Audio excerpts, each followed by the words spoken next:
مثال کے طور پر فرض کیجئے ہمارے پاس حیدرآباد میں اکثر ہوا کرتا ہے، کتاب پڑھ رہے ہیں، اچانک شٹ ڈاؤن ہو گیا، لائٹ آف ہو گئی، حالانکہ آنکھ کے اندر کی روشنی برابر موجود ہے، کتاب پڑھ سکتا ہے؟ نہیں پڑھ سکتا۔ اس کے برخلاف سمجھیے کہ 1000 کینڈل پاور کا ایک بلب ہے، اس کی روشنی ہے اتنی زیادہ کہ پوچھئے مت، مگر وہ پڑھنے والے بیچارے کی آنکھ نابینا ہے، اس کے اندر ہی روشنی نہیں ہے، تو کیا پڑھ سکتا ہے؟ نہیں پڑھ سکتا۔ اسی طرح کسی کتاب کو بھی پڑھنے کے لیے 2 روشنیوں کی ضرورت ہے دنیاوی کتاب کے لیے، مگر قرآن پاک کو پڑھنے کے لیے بھی 2 روشنیوں کی ضرورت ہوتی ہے۔ ایک روشنی ایمان کی روشنی ہے، اگر کوئی غیر مسلم ہے سوئچ آن کر دیا لا الہ الا اللہ محمد رسول اللہ کا، تو ایک روشنی آ گئی اس کے پاس۔ اب دوسری روشنی کون سی ہے؟ خالی ایمان نہیں بلکہ اس کے ساتھ عشق محمد رسول اللہ کی روشنی ہونی پڑتی ہے۔ یہ روشنی، وہ 2 روشنی جب ملتے ہیں تو جب کہیں قرآن کے پڑھنے کا سلیقہ نصیب ہوتا ہے، قرآن کے نور سے اکتساب کا ذریعہ میسر ہوتا ہے۔ اللہ تعالیٰ نے ہر نبی کو تو نہیں، چند منتخبہ محبوب، چند سلیکٹڈ بینڈ آف پروفٹس، نبیوں کو، پیغمبروں کو اللہ تعالیٰ نے کتابوں سے نوازا۔ حضرت داؤد علیہ السلام کو زبور، حضرت موسیٰ علیہ السلام کو تورات، حضرت عیسیٰ علیہ السلام کو انجیل، اور ہمارے آقا حضور محمد رسول اللہ صلی اللہ علیہ وسلم کو قرآن پاک عطا فرمایا۔ سب کتابیں تو اپنی جگہ رہ گئی کیونکہ اللہ تعالیٰ نے اس کی حفاظت کا ذمہ نہیں لیا، لیکن اللہ تعالیٰ فرماتا ہے وَإِنَّا لَهُ لَحَافِظُونَ، ہم تو قرآن کی حفاظت کرنے کا ذمہ لیے ہیں۔ تو آج قرآن کا ایک عجیب معجزہ ہے کہ حضور تشریف لے جا چکے ہیں، 1500 برس کے قریب ہو رہے ہیں، اور قیامت تک زمانہ گزرتا جائے گا، دنیا میں طرح طرح کے انقلابات آتے جائیں گے، کہیں تو زلزلہ آئے گا، کہیں تو طوفان آئے گا، کہیں تو کچھ عجیب عجیب حالات مہیا ہوں گے، کہیں تو زمین آسمان زیر و زبر ہو جائیں گے، مگر قرآن کا زیر زبر نہیں ہوگا، زبر زیر نہیں ہوگا، کیونکہ اللہ تعالیٰ نے اس کی حفاظت کا ذمہ لیا ہے۔ مگر یہ خاص بات دیکھو، سب نبیوں میں سرکار جیسے اللہ کو سب سے زیادہ پیارے ہیں، سب کتابوں میں سب سے زیادہ پیاری کتاب اللہ تعالیٰ نے قرآن کو بنا دیا ہے۔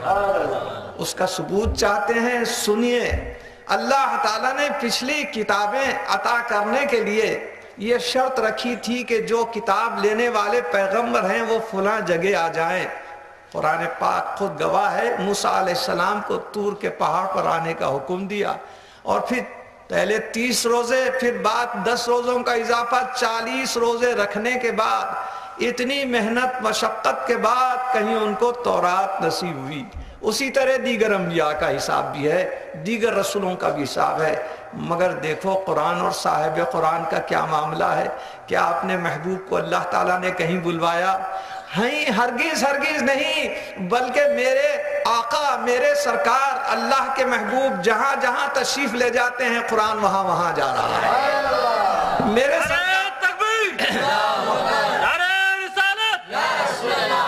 میرے سرکار مکے کی گلیوں میں پھر رہے ہیں، قرآن وہاں نازل ہو رہا ہے۔ غار ثور میں ہجرت کی رات تشریف فرما ہے صدیق اکبر رضی اللہ تعالیٰ عنہ یار غار کے ساتھ، وہاں پر آیات قرآنیہ نازل ہو رہی ہیں۔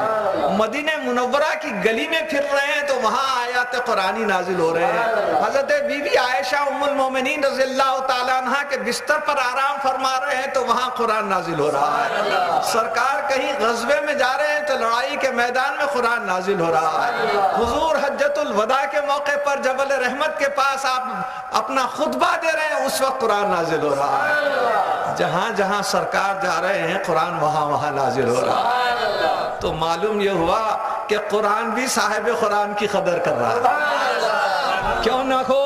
اسی لیے اس نے فرمایا قد جاءکم من اللہ نور و کتاب مبین، کہ تمہارے پاس ایک ایسا نور آیا، اور یہ نور جتنی تفاسیر ہیں آپ ملاحظہ فرمائیے، تفسیر کبیر، تفسیر جلالین، تفسیر روح المعانی، تفسیر روح البیان، تفسیر مظہری، تفسیر ضیاء القرآن، تفسیر اشرفی، تفسیر عرائس البیان، کتنی تفسیریں ہیں، آپ اگر اس میں دیکھیں تو یہاں اس آیت شریفہ میں نور کا لفظ جو استعمال کیا گیا ہے، یہ مفسرین کا اتفاق ہے کہ نور سے مراد نور مصطفیٰ صلی اللہ علیہ وسلم، اور کتاب مبین، روشن کتاب سے مراد یہ اللہ تعالیٰ کی بھیجی ہوئی قرآنی کتاب ہے۔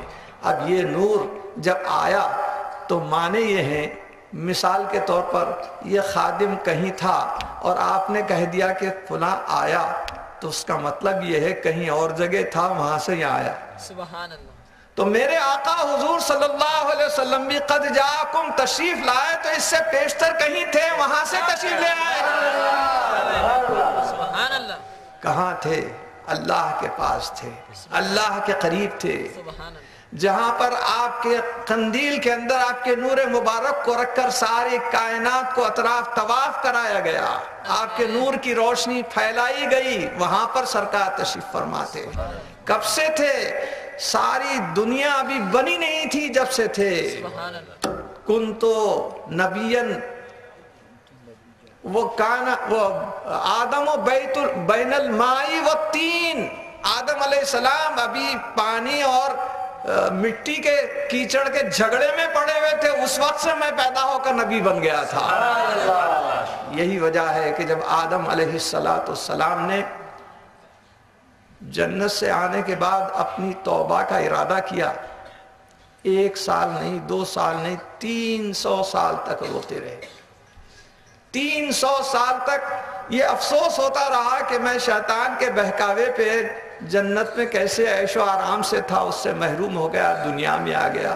وہاں جس میوے کا تصور ہوتا میوہ کھانے کے لیے سامنے آ جاتا، یہاں تو حل کرنا ہے، زمین میں حل کر کے اس کے بعد بیج بونا ہے، اس کے بعد کہیں پھر پیسنا ہے، کوٹنا ہے، کہیں کھانا ہے، تمام قسم کی یہاں مشقتیں ہیں۔ بہرحال توبہ کرنے کے لیے 300 برس تک اتنا روئے کہ چرند رونے لگے، پرند رونے لگے، جتنے بھی درند تھے رونے لگے کہ آخر حضرت کا اتنا غم ہے۔ ہر وقت اللہ سے دعا مانگتے، رب العالمین میری توبہ قبول فرما، میرے گناہ کو، میری غلطی کو بخش دے، مگر کوئی ریسپانس نہیں، کوئی اوپر سے جواب نہیں، کوئی وحی نہیں۔ ایک بار نہ جانے 300 برس کے بعد دل میں کیا خیال آیا، کہنے لگے رب العالمین محمد صلی اللہ علیہ وسلم کے طفیل میں بخش دے۔